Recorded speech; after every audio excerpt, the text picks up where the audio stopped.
अस्सलाम वालेकुम दोस्तों, मैं हूं शाहिद हुसैन। उम्मीद करता हूं आप सब खैरियत से होंगे। मेरा यूट्यूब चैनल और फेसबुक पेज देख रहे हैं। इस वीडियो में हमने दो तीन खबरें जो कि अदालती मामलात हैं वो आपके सामने रखनी है। एक तो ये है कि एमक्यूएम की जानिब से तकरीबन 140 से जायद महकमों के खिलाफ जहां भर्तियां की जा रही थी, सरकारी मुलाजमतें फराहम की जा रही थी ग्रेड 1 से ग्रेड 15 तक, उसमें हुक्म इम्तना जारी किया गया था। आज बड़ी और अहम धमाकेदार समाअत हुई है। समाअत में जिस तरह मैं पहले भी आपको वाजे कर चुका हूं कि अदालत का माइंड क्लियर है कि कोई भी ऐसा शख्स जो कि सियासी तौर पर उसको सियासी बुनियादों पर भर्ती किया जा रहा हो या मेरिट का कत्लेआम करके उसको भर्ती किया जा रहा हो, चाहे वो कोई भी ग्रेड हो, किसी भी महकमे में हो, अब ऐसा नहीं होने दिया जाएगा। आज जिस तरह के सख्त तरीन रिमार्क्स सामने है, समाज का मुकम्मल अहवाल आपके सामने रखूंगा।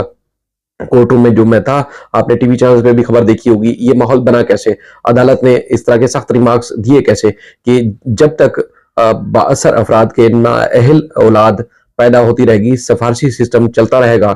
ये मामला आया क्यों? जॉब का मामला था तो सिफारिश वाला मामला बीच में कैसे आया, वो सारी तफसीलात, उसका बैकग्राउंड आपके सामने रखूंगा। उसके साथ साथ और मामलात हैं जिसमें गैर कानूनी तामीरात की भरमार है, जैसा शहर में, तो उसके बाद फिर इदारे जो है वो खास तौर पर कंक्रीट किस्म का काम नहीं कर रहे। अदालत में आते हैं, माफी तलाफी करते हैं और चले जाते हैं, और उसके बाद फिर वैसे के मामलात वैसे ही रह जाते हैं। यानी कि अब तो एसबीसी में खासतौर पर ये बात हर जबान ज़द-ए-आम हो चुकी है कि देखें जी, जब तक ये बेंच मौजूद है, यानी कि जस्टिस नदीम अख्तर साहब का, जब गैर कानूनी तामीरात से मुताल्लिक केसेस की जो समाअत कर रहा है, अगर ये बेंच जब तक रहेगा तब तक अपने अफसरान को या अपने जितने भी एसबीसी के जो मुलाजमीन है उनको कह दिया गया है कि जी आप तो रोजे रखें। यानी कि एक तो गैर कानूनी तामीरात है, उसके खिलाफ कार्रवाई को किस तरह लटकाना है, चाहे नाम उनके ईसीएल में डाले जाए, चाहे उन अफसरान के नाम जो है उनके शनाख्ती कार्ड ब्लॉक कर दिए जाए, या उनको कुछ भी सजा दी जाए। लेकिन ये कि कुछ अर्सा का वक्त है, ये बेंच जब खत्म हो जाएगा या केस दूसरे बेंच को ट्रांसफर हो जाएगा तो मामला और हालात वाकया तब्दील हो जाएंगे। तो लिहाजा कुछ अर्से के लिए आप सब्र करें, रोजे रखें। इस तरह की चीजें और भी हैं, मैं आपके सामने रखूंगा। और साथ साथ हम सबसे पहले जो बात करना चाहते हैं वो है आरजे मॉल के हवाले से। सिंध हाई कोर्ट हुक्मनामा जारी कर चुकी है। सिंध हाई कोर्ट में तमाम चाहे वो कंटोनमेंट के एरियाज से इलाके थे या उनके जो है वो इदारे हैं, महकमे हैं, वो, या उसके बाद फिर हमारे फायर सेफ्टी के जो डिपार्टमेंट्स हैं सूबों के मातहत आते हैं, या केएमसी डीएमसी के इलाकों में आते हैं, या कोई भी इदारा है, तो वहां पर जो है वो सख्ती से अदालत ने उनको पाबंद किया था कि देखें जी, फायर सिस्टम जब तक फाल नहीं होगा तब तक एसबीसीए, कंटोनमेंट या दीगर जितने भी सिविल डिफेंस के इदारे हैं वो एनओसी उस इमारत को जारी नहीं करेंगे। लेकिन अब यहाँ बदकिस्मती से सूरत हाल कुछ इस तरह आगे जा चुकी है कि रोज आए रोज इस तरह की वाकयात, इस तरह की चीजें सामने आती हैं कि सिविल डिफेंस के इदारे अपनी उनकी नाकामी सामने आती है, एसबीसी और उसके बाद फिर दीगर जो फायर सेफ्टी के इदारे हैं उनकी नाकामी सामने आती है कि इमारतों में जब आग लगती है, दर्जनों लोग मौत के मुंह में चले जाते हैं। उसके बाद फिर पता चलता है कि इस बिल्डिंग के अंदर फायर सेफ्टी का या एमरजेंसी हंगामी बुनियादों पर जो है वो इमारत से भागने का, निकलने का रास्ता ही नहीं था। यानी कि डरबिन इमारतें बना दी जाती हैं, बड़े बड़े मॉल बना दिए जाते हैं, बड़ी बड़ी रिहायशी प्रोजेक्ट्स बना दिए जाते हैं, लेकिन कोई पूछने वाला नहीं है। लेकिन जब अदालत में ये बात आती है तो वहां पर ना सिर्फ माफी तलाफी भी ये अफसरान मांगते हैं, नाक भी रगड़ने पर मजबूर हो जाते हैं, अदालत को चकमा दे के चले जाते हैं। उसके बाद फिर वो अपना काम जिम्मेदारी से नहीं करते। आज भी आपने आरजे माल में भी देखा कि वो चीजें खुल के सामने आ रही हैं जो तवील अरसे से अदालत जिनका हुक्म दे चुकी है। अदालत इन तमाम महकमों को जब हुक्म दे चुकी थी कि चाहे वो जो इमारतें हैं, प्रोजेक्ट्स हैं, प्लाजे हैं, मॉल्स हैं, चाहे वो ओपन हो चुके हैं या जिनकी नई तमीरात हो रही है, तो उनमें ये चीजें आपने लाजमी देखनी है कि एक तो हंगामी बुनियादों पर निकलने के रास्ते हों, और उसके बाद फिर तमाम फ्लोर्स के ऊपर फायर सेफ्टी से मुतालिक जो है वो आलात नस्ब होने चाहिए, और उसके बाद फिर और भी जो हंगामी बुनियादों पर एहतियाती तदबीर होती हैं वो होनी चाहिए। डिपार्टमेंट सारे यकीन दहानी के बावजूद भी आज तक वो नाकाम है। आपने देखा कि 11 अफराद जलकर खाकसार हो गए। अब केएमसी, डीएमसी, मेयर या सूबाई हुकूमत की अगर बात करें तो वो कंटोनमेंट के ऊपर जो है वो इल्जाम लगाते हैं। कंटोनमेंट की जानिब से आपको खुद पता है कि कोई जवाब देने वाला नहीं होगा, और इसी तरह कुछ ऐसा खबरों की जीनत बनेगी मामलात, और फिर जूं का तू रह जाएगा।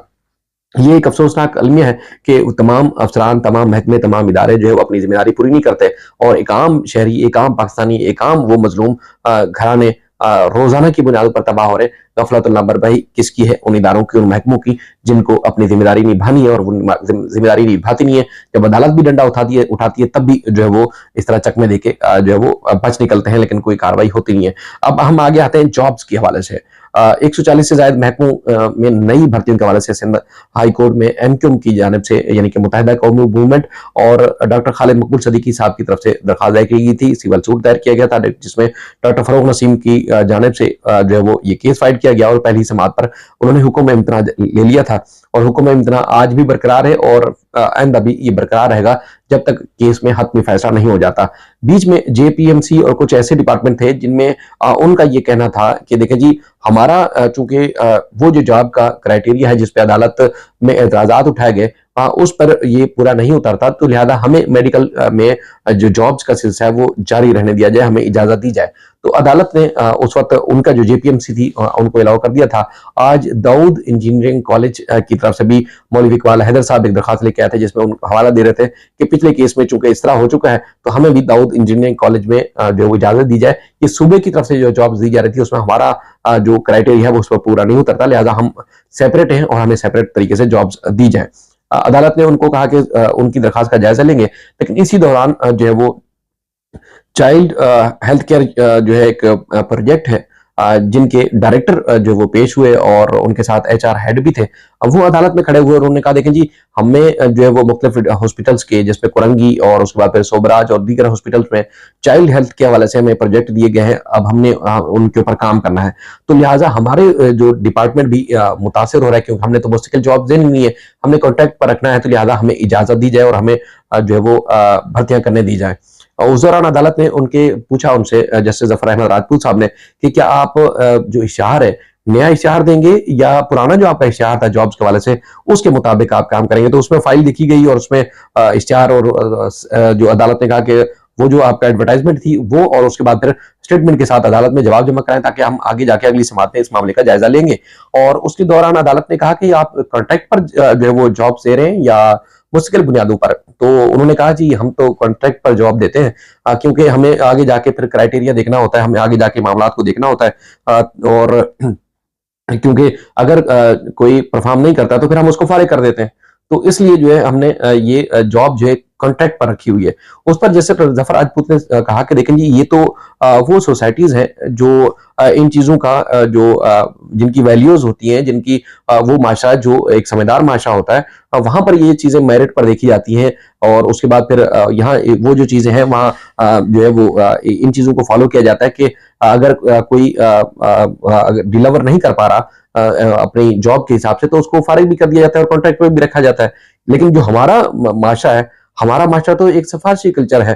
फोन आ जाता है और उसके बाद फिर इसको रख लो, इसको निकाल दो, तो अगर कॉन्ट्रैक्ट पर होगा तो इस तरह तो मसला होगा। तो वहां पर मौजूद जो थे एचआर हेड बता रहे थे, इसी तरह से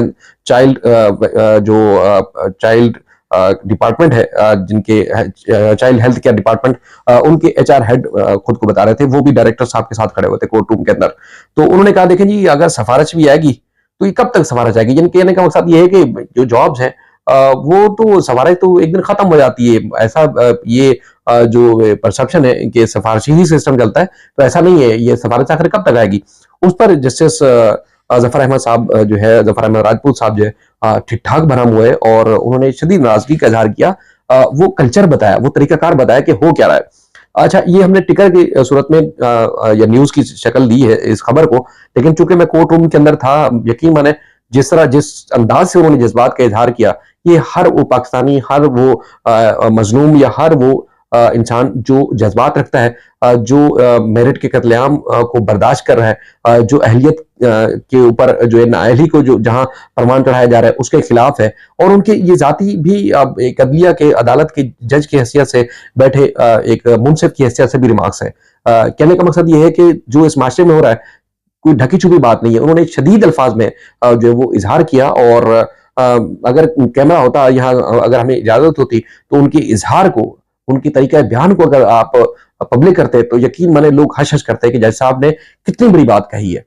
सब खामोश हो गए, हैरान हो गए, एक दूसरे की शक्ल देख रहे थे कि जज साहब ने किस तरह जो है वो इजहार किया है। उन्होंने कहा देखिए जी, सिफारिश इस वक्त तक जारी रहेगी। जब उस आदमी ने कहा एचआर हेड ने कि कब तक आखिर सिफारिश आएगी, तो उन्होंने कहा सिफारिश उस वक्त तक आती रहेगी जब तक बासर अफराद के नाअहल औलादें पैदा होती रहेंगी। सिफारिश उस वक्त आती रहेगी जब तक फरसुदा निज़ाम तब्दील नहीं होगा। सिफारिश तब तक आती रहेगी जब तक मेरिट पर गरीब की को मुलाजमत नहीं मिलती। सरकारी अस्पतालों में भी नाअहल और सिफारशी अमले की वजह से बच्चे मर जाते हैं, क्योंकि कहा जा रहा था कि यहाँ पर जो बच्चे हैं वो जॉब्स नहीं है, अमला नहीं है, तो इसलिए बच्चे मर रहे हैं। तो उन्होंने कहा भाई इस तरह की जब जालसाजी से डिग्रियां लेके जो लोग आते हैं और उसके बाद फिर वो उन्हीं हॉस्पिटल्स में जाते हैं, तो उनकी नाअहली वजह से बच्चे मरते हैं। तो ये सिस्टम उस वक्त तक मुतासिर रहेगा जब तक काबिल लोगों को मेरिट पर नौकरियां जो है नहीं दी जाएगी। जब तक मेरिट पर गरीब के बच्चे को नौकरी नहीं मिलती तब तक ये सिस्टम ऐसा ही चलता रहेगा।